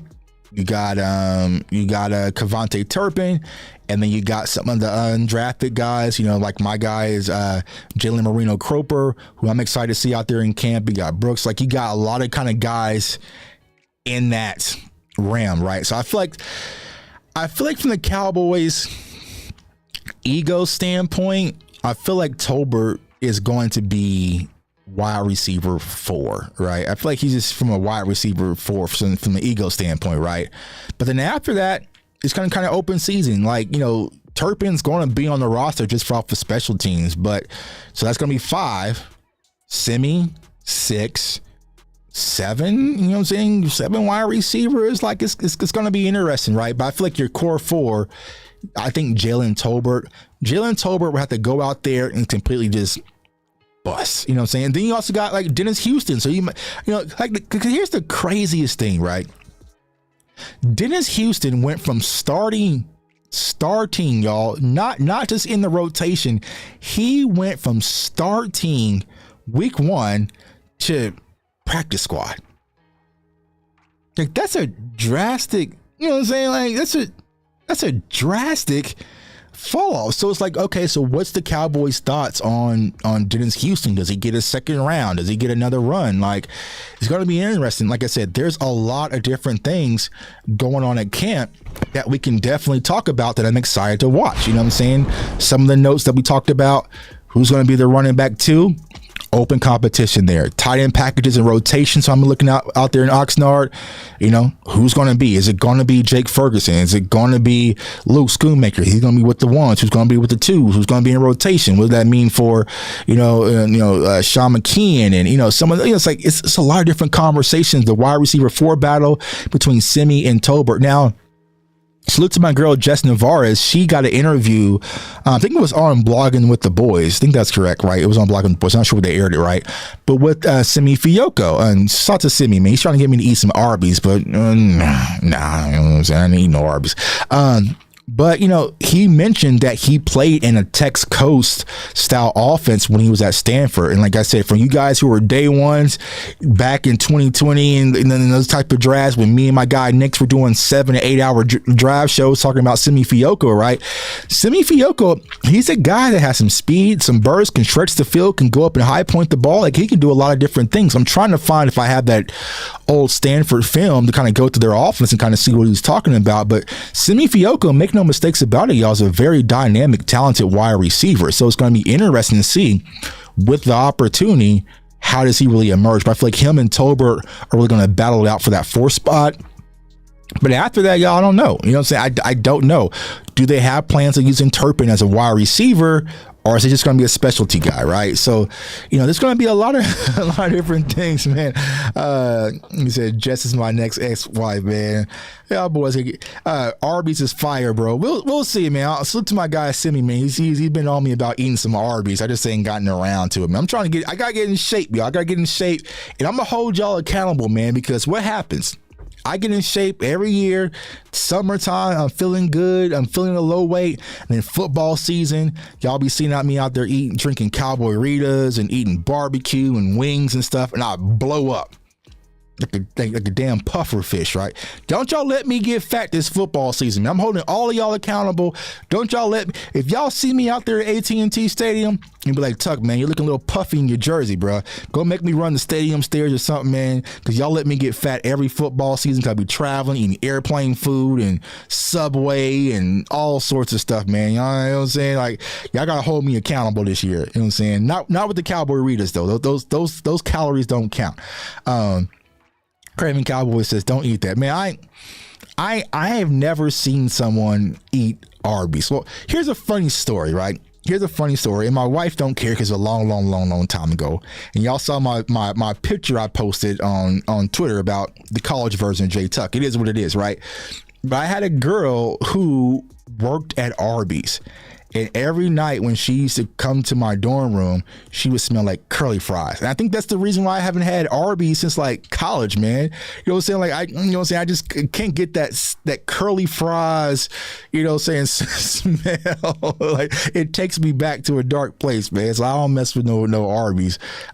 J Chuck is swole. Don't let him fool you. Nah, man. I'm trying to slim. I'm trying to get small, man. I'm trying to get lean. I'm trying to look like a little cornerback. You know what I'm saying? I'm trying to be in a linebacker size, man. I want to get to like a little sleek cornerback, wide receiver, you know what I'm saying? So I'm trying to lean down. So to my trainer, man, Beast Mode Jones, man, Cowboys fan out there in Dallas, definitely check my guy out, man. He's getting me right. Do Arby's roast beef? Nah, bro. No Arby's sauce, no roast beef. I'm not, can't do it. Can't do that at all. So the wide receiver 4 spot is going to be wide open. It's going to be a fun competition. Another spot that I'm looking at, man, is the offensive line rotation that we were talking about before the callers call in, right? Matt Waletzko. Matt Waletzko. The Cowboys fully have a plan for Matt Waletzko. They had it last year, y'all. And people say, nah, Tucky tripping. Tucky crazy. Nah. I'm like, bro, nah. They had a plan for Matt Waletzko last year before he got hurt. Right? So it's like, yeah, they're going to get him back out there, man. So they're going to see what Matt Waletzko really got. Now, it's going to be up to him to stay afloat, but he's definitely going to be in the early rotations. Yeah, man, Chris Jones, man, suits my guy beast mode, man. We got to get ready, man. But yeah, they definitely got a plan for Matt Waletzko. So if Tyron goes down,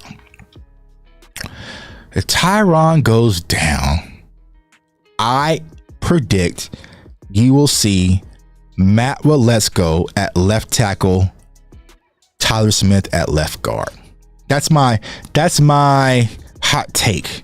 That's my hot take of the offensive line. It'll be Matt Waletzko left tackle, Tyler Smith left guard, Tyler Biadasz, Zach Martin doing Zach Martin things, and then Tyron or Terrence Steele. So, because there was this whole conversation, right? They were kind of talking about that, Tyler was going to play left tackle, and then you're going to have Tyron playing right tackle, and then Terrence Steele was going to be, Jerry, you tried. You know what I'm saying? And here's the thing, right? We are a week away from camp in the opening ceremony. If you ever been to Oxnard, man, Jerry's going to sit down there, and him and Steven are going to talk and chuck it up, and Mike McCarthy going to sit there and play nice. I hate that portion of camp, y'all. I hate that portion of camp. I'm like, hurry up and get back to the football. But they're going to sit there and chuck it up, and Jerry's going to lie and put on the show and all that stuff. So, it is what it is. I'm not going to be there the opening week of camp. I'm going the second week. I'm going to see the pads get on, all the fanfare is gone, and we getting to work. I might even bring my own damn whistle out there. You know what I'm saying? So to my girl Aisha, I'm bringing my own whistle, man. I'm running tight end drills, man. Coach Wells, let me run the tight end drills. Let me get these boys right. I'm bringing my own whistle, man. I ain't trying to do no fanfare, no nothing. I want to get these boys ready. So he's going to play, just a matter of when, not if. I think you're talking about Tyler Smith or Tyron Smith. Yeah, I mean, Tyron's going to play, or maybe it's Matt Waletzko. Yeah. Matt Waletzko's definitely going to be in the rotation. And here's the thing, y'all better off with Matt Waletzko than Josh Ball. I'm not a fan of Josh Ball. I wasn't a fan of the pick. You know what I'm saying? Y'all know I was a Florida State guy. I know Josh Ball was at Florida State. He also went to Butler County, which is about 2 hours from my home. Well, 2 hours from me now, but it's from where my hometown, Wichita, Kansas is. So Butler County is a JUCO that Josh Ball went to. Who else went there? Eric Scott, who we just drafted, went there and played at Butler County Community College. D. Law played. Michael Gallup. So we got a lot of, from Butler County JUCO. But I ain't a fan. Let's see here. Yeah, Coach Tuck, man. Coach Tuck, I'm bringing my whistle, bringing my hat, get the sled, all that. We got to get these boys San Fran ready. Why can't Tyron just accept the swing tackle role? He would last an entire season if he did, good Lord. That's a fair question, right? But here's the thing.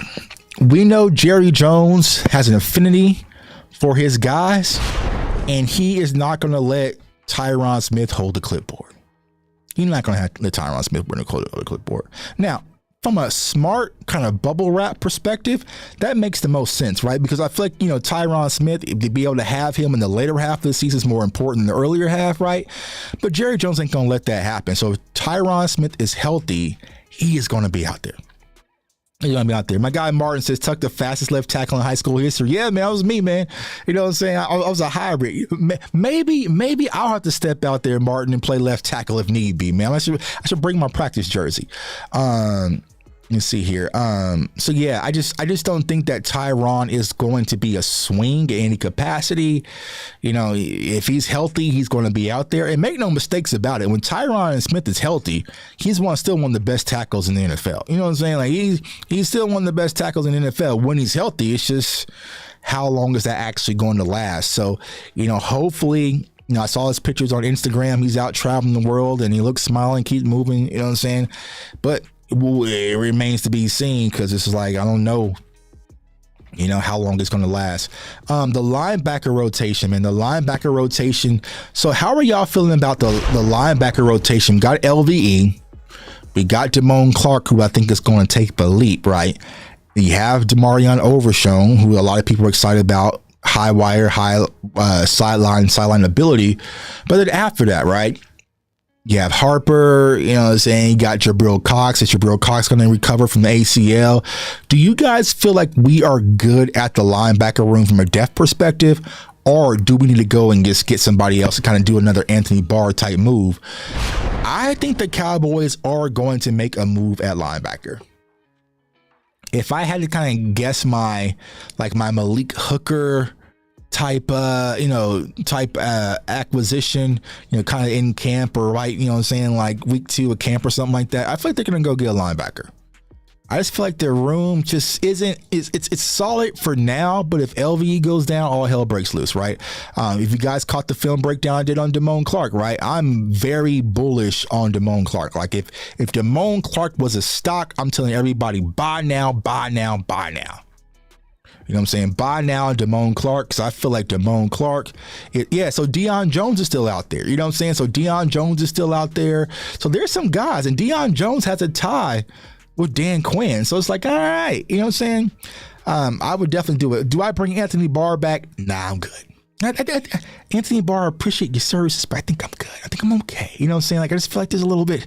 I want to get guys with the high IQ, but also still have some speed, some sideline to sideline. Because if you have, and I feel like this happened a little bit last year with LVE and Anthony Barr, even though they have it up here, that, you know what I'm saying, straight line, sideline to sideline, it's a little bit, it leaves a little bit to be desired. So I would like to kind of add a guy like a Deion Jones who kind of still has a high motor, has a lot of energy left in the tank, that can go out there and definitely make something. Yeah. Anthony Barr's out there playing in Tim's and Birdman lugs, it felt like. You know what I'm saying? Like, nah, I want things sped up a little bit. Now, me personally, this is just me, I'm putting Micah Parsons in linebacker too. I'm not with the Micah Parsons full-time edge thing. He's gonna line up out the edge. Like, nah, bro. Like, I am using Micah Parsons as a chess piece. He's playing off the edge a little bit. He's blitzing the A gap and the B gap and the C gap. Oh, speaking of that, do you guys, if you caught the show that me and my guy Henny from ACM Sports did, where we broke down all the passing concepts, so we went over like mesh and dragon and lion and cell and Yankee and those types of things, do you guys want me to cut those videos and break those concepts down, where you guys can understand it and have like a playlist for it? Or are you guys like, nah, Tuck, we got it, we don't need no more scientific nerd football stuff? Let me know, because I was going to do that and chop the videos up and kind of explain like a video for mesh, a video for Yankee, a video for, flood, a video for smash, a video, you know what I'm saying? So let me know. But nah. Anthony Barr's out there in those Timbs, you know what I'm saying? The tan butter Timbs, you know what I'm saying? We was all walking like middle school, thought we was clean. That's where Anthony Barr's out there running in. We can't have him out there. But yeah, when it comes to Micah Parsons, I am letting Micah Parsons roam. Right. And like I said, salute to all my fam at SportsCon. Sam Williams, y'all, he is a big boy. Like Sam Williams, like a lot of people don't understand coming out of Mississippi or Ole Miss, right? Sam Williams played inside. Like he played defensive tackle a lot too as well. So he's a guy that has a huge frame that can play 3 tech and also play on the outside. Like let him play on the outside a little bit. Let him and D-Law kind of cause that havoc and not just let Micah be easy to point off the edge. Like I'm just maybe on passing downs, maybe on third downs, you know what I'm saying? Like let Micah do that. But like if you have Micah as a chess piece, I just feel like that is where he is the most dangerous, because you have to locate him, and then you have Sam Williams, then you have D-Law doing what they do, and then you have Mozzie getting pressure on the inside. Like chess piece, which I think Dan Quinn will, right? I think a lot of people took the defensive end thing kind of out of context, like, oh, who's going to be defensive end now? Now, of course, Micah knows, and David Mujeda, his agent, know that defensive end is where the money resides, but hopefully the Cowboys will do right by Micah, because this is a situation y'all don't want to mess up. Yeah, lugs, y'all didn't have the Birdman lugs joints. I had the Birdman lugs, man.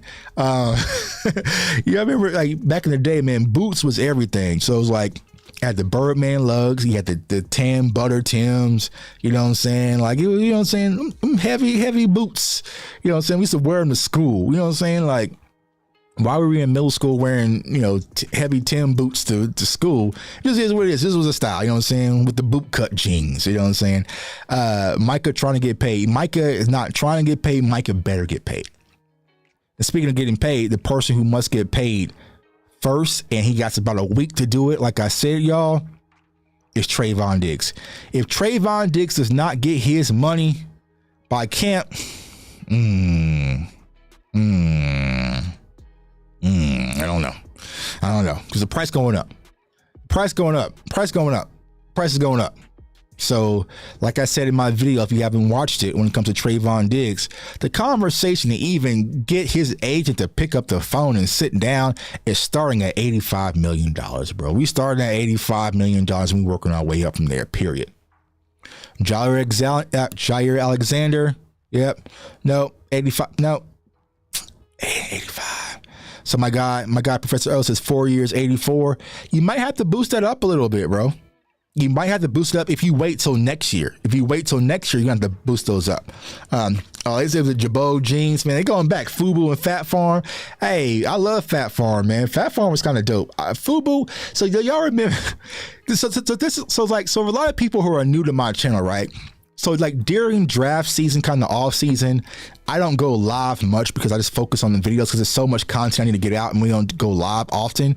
But once the season starts and we start going live almost daily, these are the weird types of conversations that we have sometimes on our live show where we'll just pivot, man. We'll be talking about Cowboys football and we'll start talking about something completely different, get off track. But it's all fun, you know what I'm saying? Jabot jeans, man, like I used to love Jabot jeans, man. Y'all remember like Carl Kanai jeans. But do y'all remember the FUBU joints, the Fat Alberts, like with the Fat Albert pictures on the back of the pockets and everything? Why was we walking around with Fat Albert cartoons on the back of our jeans, bro? We really thought it was fresh. You know what I'm saying? We really thought it was fresh. Yeah, yo, so $4,084,000 is what Jair got. Yeah, so that's what I'm saying. But that's if you want to do it now. If you wait till next year, it's going to be higher than that. You know what I'm saying? So yeah, if you say, you know what, boom, get on right now because you got what's his name, AJ Terrell coming through from Atlanta, right? So it's like if you wait till next off season and try to get Trayvon Diggs, and let's say for instance he ends up with 7 interceptions, you blowing that price out the water. Platinum FUBU. What was that? LL Cool J FUBU, the style that bends and make you feel FUBU. You know what I'm saying? All the little corny marketing things, like hip hop and rap music has sold us so much BS clothing ideas. Like the worst thing I've ever done, you know what I'm saying? We family, we can talk, right? The worst thing I've ever done was 2 Chainz. Y'all remember 2 Chainz, right? 2 Chainz. When 2 Chainz came out and he dropped that True Religions mixtape, bro, I spent so much money on those True Religion jeans, like a crazy amount. I was sitting back around, I had the Rickies, and you know what I'm saying, it was made by Ricky. Like I spent so much money on True Religion jeans. You can now get those things in Walmart. I literally just gave like 7 pair of True Religion jeans to a homeless shelter. But tripping, like paying like $300 to $400 of jeans because 2 Chainz was lit, bro. I said, never again, bro. Never again. I think Terrell will fall more in the 18 range. Cornerback market hasn't really moved much in the last 4 years. So you had Xavier Howard, you have Jalen Ramsey, you have Jair Alexander, right? Who else is coming up in the pipeline? I forgot. I did the video. I have to go back and watch. Yeah, apple bottom jeans. Yeah, you know, Flo Rida had everybody in apple bottom jeans, boots with the fur. You know what I'm saying? Ugg boots. You know, all them little trendy songs, man, be just hurting our wallets, man. Hurting like a trendy song. You know what I'm saying? Like, bruh, they say I never bought them. Y'all lucky, bro. Like, them True Religion jeans, it's just like, nah, bro. Like, I got cooked. You know what I'm saying? I got cooked. You know what I'm saying? When it came to the True Religion jeans, yeah, yeah. Denzel Ward's another one. See how I bounced back from True Religion jeans to the cornerback market? Like, you know what I'm saying? Like, yeah, True Religion jeans. Yeah, they got me. Denzel Ward was another one that got paid, right? So, you know, those corners, man, I just feel like you're going to be around 85, 84. But if you wait and that price continues to creep with Diggs, because then next year you have to have a conversation about CeeDee Lamb. Yeah, Howard just signed a new deal, 5 years, $90 million. You know what I'm saying? 5 years, $90 million for Xavier Howard. Trayvon Diggs, bro. Trayvon Diggs is going to cost. Like, and here's the situation that the Cowboys are in, right? They have two very talented players at the cornerback market and the wide receiver market, which are both surging. You know what I'm saying? And then you also got the quarterback too, you know what I'm saying? But you got two cornerstones of your team, young cornerstones in surging markets. And if the Cowboys don't get CeeDee Lamb done before Justin Jefferson, and namaste. Jeans with the creases, they don't iron them anymore, man. It used to be a must to have jeans that are creased. Like I would not go to school if my jeans was not creased, and you had to use heavy starch. Like I just stopped using starch probably about 2 years ago because my wife hated it. She hated that I used a starch on my clothes, so she wouldn't let me get starch. But I always had to have a crease. You know what I'm saying? Like even in my work slacks, like if I don't have a crease in my slacks, like I don't feel right. You know what I'm saying? I gotta be sharp. You know what I'm saying? Like used to have the khakis. You know, crease was like had to be pointing out sharp, bro, on both sides. Wouldn't be surprised also Diggs gets 5 years. They like flexibility. Yeah, that's what they always aim for. You know, they like the longer contracts, right? But here's the thing.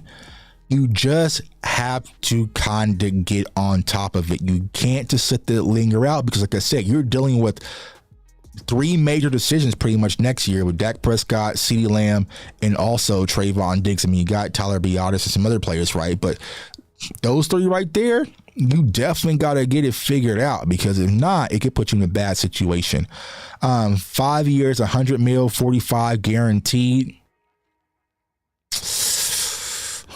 Now, let me ask y'all this, right? Because when I posted that video, there was a lot of talks about this, and I kind of put a side eye to it and wasn't paying too much attention. But it is what it is. Everyone's entitled to their own opinion. Are the Cowboys, let's say, for instance, we got Deron Bland, we know what we have. You bring back Stephon Gilmore. Let's say, you know, Eric Scott shows some signs. Got Jordan Lewis kind of still a little bit. Would you guys be okay with letting Trayvon Diggs walk? And I'll tell y'all right now, boy, ain't no way, boy. Boy, ain't no way, boy. Boy, ain't no way, boy. There's no way I'm letting Trayvon Diggs walk. There's no way. There's no way. Now, I know that's been a conversation from some people. Some media people is like, hey, the Cowboys can move on from Trayvon Diggs. Like, he really isn't that high quality corner. He doesn't deserve that money. Okay. Last I checked, for those who've been watching my channel long enough, what is the key to success of winning games in the NFL?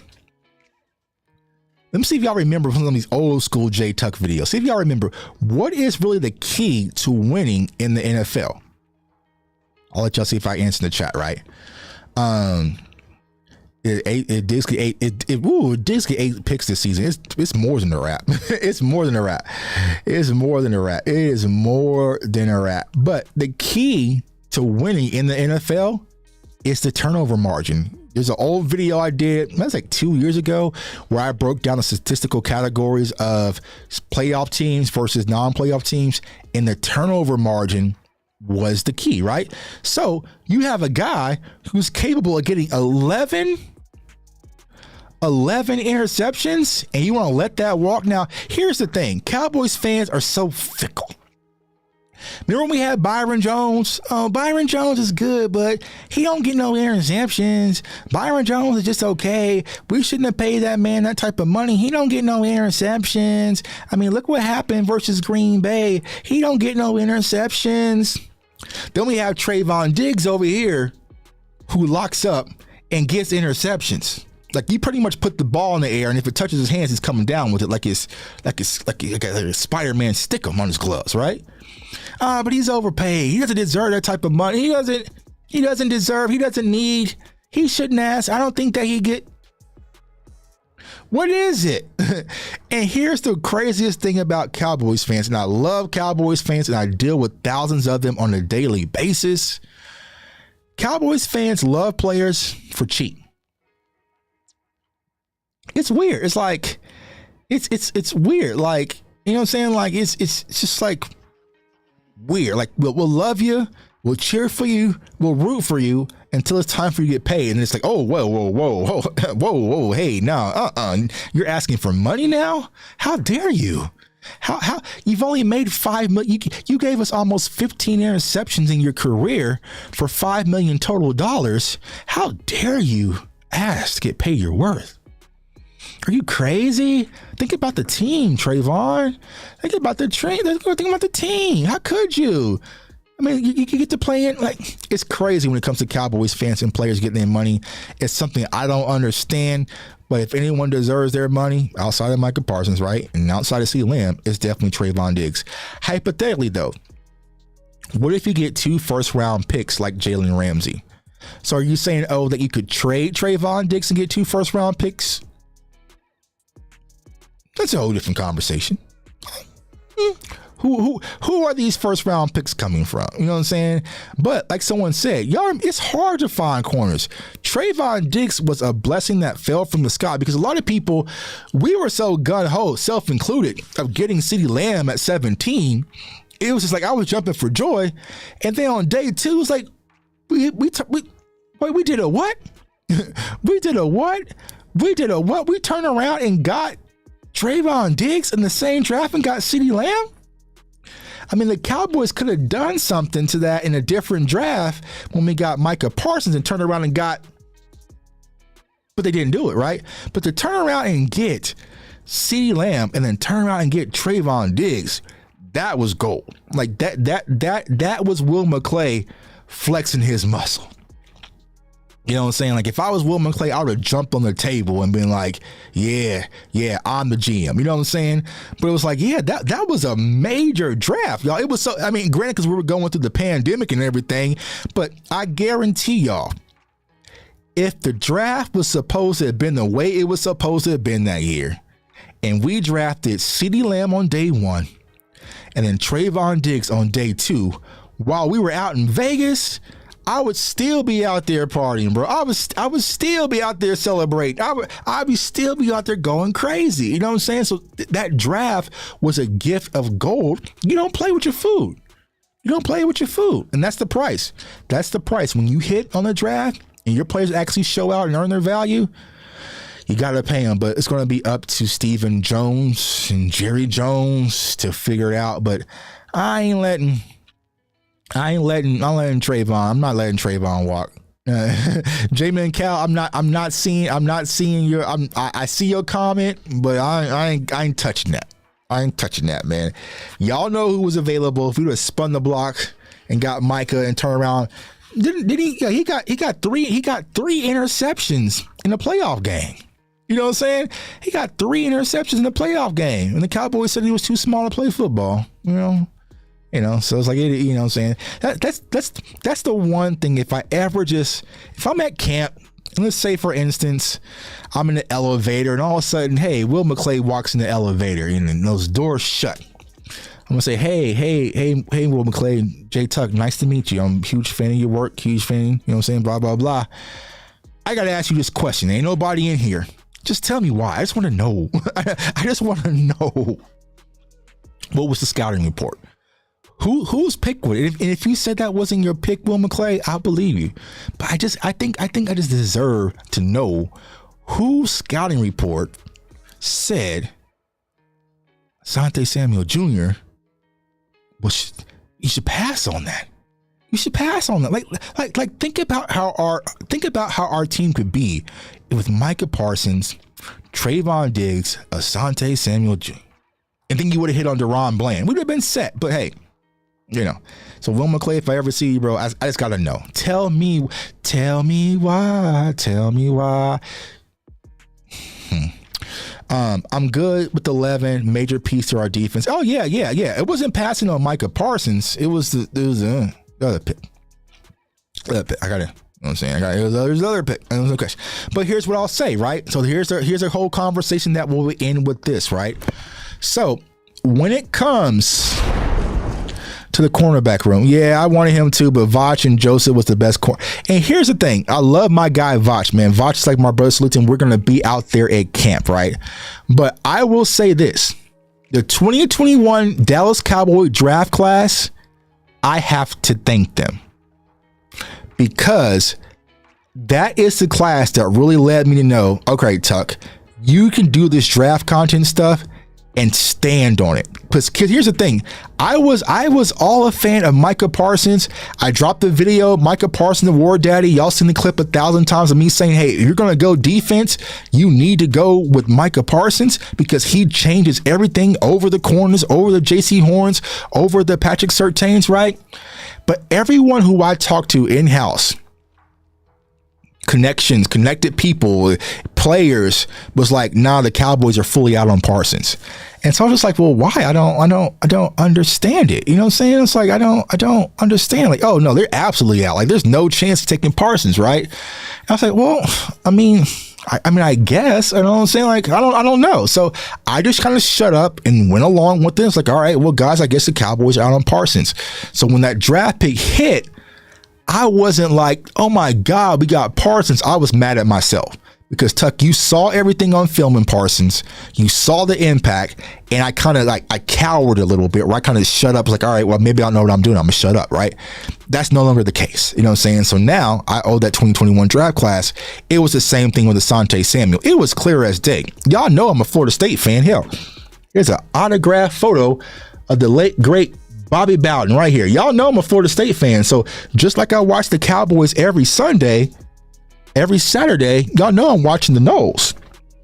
So I know what Asante, like, if there's anybody that can scout a Florida State player, it's going to be me, because I watch them every Saturday. Just like when it comes to Georgia, Professor O, I know because he's tuned in. He's seen every game, what they do wrong, what they do bad. You know what I'm saying? So it's like, but you know, you can't reverse time. But to speak about the cornerback position before we dip out of here, when it comes to the cornerback position, Trayvon Diggs, all right, Stephon Gilmore, ooh, man, that's a hell of a pick, right? Hell of a pickup. Stephon Gilmore, Deron Bland, okay, boom. So that's 3, right? Now you got Jordan Lewis. I know a lot of people has talked about J. Lou, but I'm looking online, talk to Jordan Lewis. He's feeling healthy. He's in the boxing ring right now, boxing, doing all sorts of stuff. I think the Cowboys hold him to Jordan Lewis. That's 4. All right, y'all with me? 4. Eric Scott Jr., who snuck completely under my radar. He actually lives in my own backyard. You know what I'm saying? His high school is literally back there. I go run at the track he went to high school to. Under my radar, we traded up and got Eric Scott Jr. He ain't getting cut. That's 5. All right. CJ, our special teams ace. He's a corner, unfortunately. So that counts as a slot. CJ Goodwin, right? That's 6. Now let's talk. Who makes the cut? You have Kelvin Joseph, or you have Nashawn Wright. And just to be fair, I'm not even going to include the actual guy from South Carolina who played cornerback in the playoff game, Israel Mukuamu. So if you had to pick and put your money on right now and say, you know what, place your bets, Kelvin Joseph or Nashawn Wright, who do y'all think stands? Because I just don't see the room for both of them. Yeah, I'm keeping Izzy out just for the conversation peak. But if you put Izzy in it, that's 7 right there. That's 7 corners. And Izzy, and he said it on Pick 6 with Nixon and O and Spoonie and them. He prefers to play corner. Right now, I know there has been the conversation about Kelvin Joseph being moved to safety, right? And here's what I've been saying. I've been saying moving to safety even back his rookie season, because he played it at LSU, right? And he also played in high school, right? But it's just like, you know, where does he fit? I just don't see the fit. If push comes to shove, is Godwin a good one, a definite lock? Yeah, I agree. He absolutely is. There is no way the Cowboys are going to move on from CJ, who was pretty much one of the best special team aces that you have in the NFL. Because a lot of people say, you know, well, you know, when it comes to Kelvin Joseph about the special teams aspect, he had a lot of penalties on special teams. Let's keep it a buck. There's 2 things, right? You have the NFL rules are changing with the kickoffs. So you have that going against you. And 2, every time we kind of look up and there was a flag on the play on special teams or, post kickoff, there's a extra push and an extra shove and an extra this and extra that, and there's laundry. So be outside of the fumble in San Francisco, can you really say that he's our special teams ace and you trust him enough to move on from CJ? You can't. Bones, that will get Bones Fossil out of there. He can't do that. He can't do that. You know what I'm saying? So it's like, where does he really fit? And then like my guy Martin says, okay, so let's talk safety. Okay, let's try to put him in the safety room. J-Ron. You have Donovan. You have Malik, right? Then you kind of have your hybrid guys, right? You have your Marquise Bell that's kind of emerging, right? So you got some of those other guys. How many safeties are you going to keep? 6 safeties. So I don't know, y'all. I will say this, and I feel like he's extremely talented, and I don't want to act like I'm knocking the guy because he's extremely talented. We know that in the draft. He is one of those guys that can go out there and just run, jump, leap. You know what I'm saying? But he hasn't put it together, and it's year 3. And each year, the room gets tighter. And here's the tell-all I'll say when it comes to Kelvin Joseph specifically, y'all. When Anthony Brown went down, when J. Lou went down, we tried him versus Green Bay, tried him versus, he played versus the Jaguars, right? The fact that we had to go get a Trayvon Mullen, the fact that we had to go get Xavier Rhodes, the fact that we had to convert Israel McQuamu from safety and put him at corner, try it, lets you know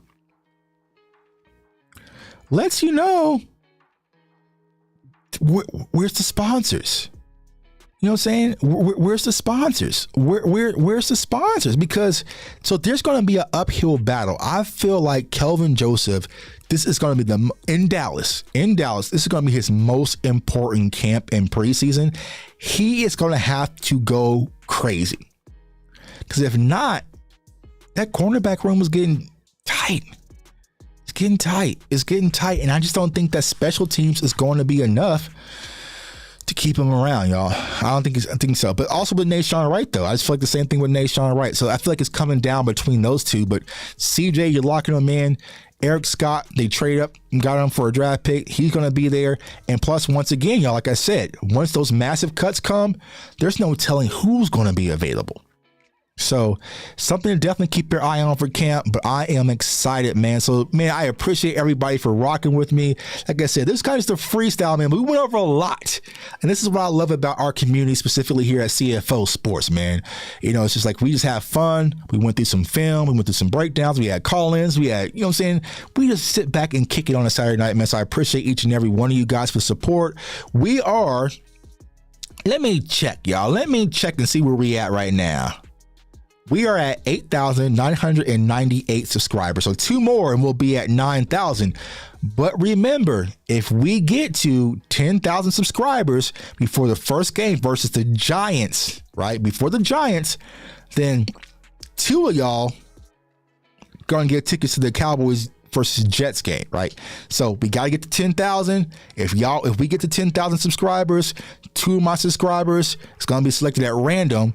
I am going to pay for it out of my own pocket and bring y'all to the Cowboys game at AT&T Stadium with your boy Jay Tuck. We're going to Cowboy read it up, and we're going to bury that other boogeyman in Aaron Rodgers.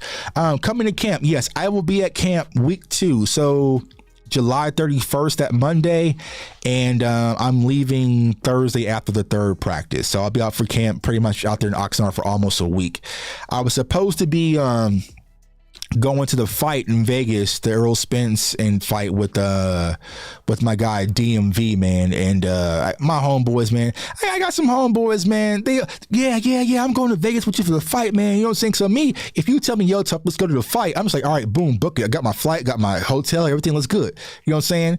And they kept dragging their feet. I'm like, bro, y'all got your flight yet? Oh, we gonna get it. I'm like, what do you mean? The fight's in 2 weeks. Oh, we gonna get it. We definitely gonna get it. They called me yesterday. It's like, nah, we can't make it.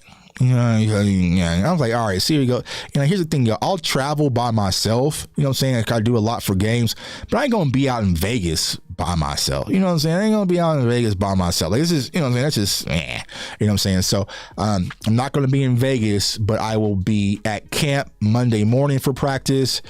Be out there. A lot of us are gonna be out there. So it's gonna be me. I think my guy Vach's gonna be out there. Sky gonna be out there. Law's gonna be out there. Aisha's going to be out there. West Coast going to be out there. So it's fun. All the media people, Jeff Kavanaugh, everybody's going to be out there, man. So definitely tune in because you're going to get so many different perspectives from camp, and that's the good part about all of us being out there as content creators.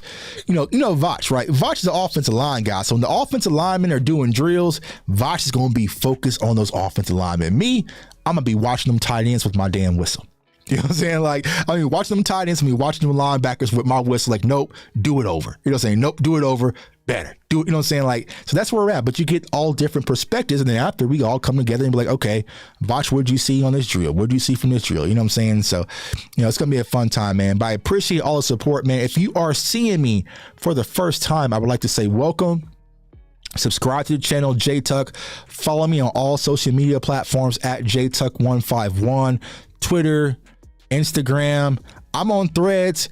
To be honest with y'all, I try to get on the Threads wave. It felt good to start off, but it's a lot of tumbleweed on Threads, bro. I'm gonna keep it a buck with y'all. It's very dry on Threads right now. It's just like you get people from Facebook and Instagram. They really don't know how the Twitter and interact kind of works. So it's kind of like, I'm going to be on Twitter until they get the act right. You know what I'm saying? So follow me on all social media platforms at JTuck151. CFO Sports is the channel. Comment, like, subscribe, share. Get the awareness of the community up. Share videos. I do a lot of those videos for y'all, man. So when you're having conversations and you might be talking to some Cowboys fan, like, oh, Malik Davis is trash. Just send me the video. You send me the video. I'm like, all right, you know what I'm saying? Explain it to me. Why do you say Malik Davis is trash? Because he don't know his name? You know what I'm saying? Because you don't see jerseys of his name at the stadium. Like, you know what I'm saying? Explain it to me. So that's what I love to do, man. I love to educate y'all, man. Y'all like that type of content. So I'm gonna drop those concept videos coming here shortly. So look out for those, man. And I appreciate all the support, man. See, college is different from the NFL. How many first rounders don't make it here? But yeah, a 6th rounder does. Yeah. I agree, because the NFL is an opportunity. All you need is the opportunity. Look at DaRon Bland, right? Now, here's the thing. If we don't have those injuries with Anthony Brown and Jordan Lewis, we might not even know what DaRon Bland is. You know what I'm saying? There might be someone sitting back talking about DaRon Bland. He's trash. I don't even know who that guy. Why you keep talking about him? He doesn't matter. Oh, he mattered last year, didn't he? He damn sure mattered last year. A lot of people had no idea about Terrence Steele. Terrence Steele was an undrafted free agent guy. He mattered, right? A lot of people didn't know, about our tight ends. You know what I'm saying? So it's like it's about exposure, right? It comes to exposure, and just because people aren't exposed to certain players, they often just write them out. But then that's my job as a content creator to make sure y'all fully exposed. Y'all don't have to say my word is the gospel. I always tell y'all, if you want to watch a film session, you can mute me if you want. Just watch it and form your opinion, but just don't be lazy with your opinions just because you're unaware of who the player is, man. So that's what it's all about. I love each and every one of y'all. I appreciate the support, man. We are growing crazy. I'm one of the old timers now. I'm one of the veterans now in this Cowboys community now. It's season 4 for me. Me and my guy Rome, we start off as rookies in 2020, you know what I'm saying? Not knowing what we're doing little live shows, and who knew we were going to take it this far, man? But I appreciate each and every one of y'all for giving me the platform, supporting me, man. I can't wait to really get out there for the season, man. That's when the fun starts for me. That's my victory. That's my reward, is when, I go to this Jets game and I finally get to see my guy Cole Cowboys in the building for that Jet games. We get to have a drink, sit down, chop it up. Like, that's where I have the most fun, is meeting y'all, chopping it up, just being a passionate Cowboys fan, man. So I'm looking forward to that, and I can't wait to get this season off, man. So I want everyone to stay safe, stay blessed, stay encouraged, and we almost to football season, baby. Let's get it. Peace.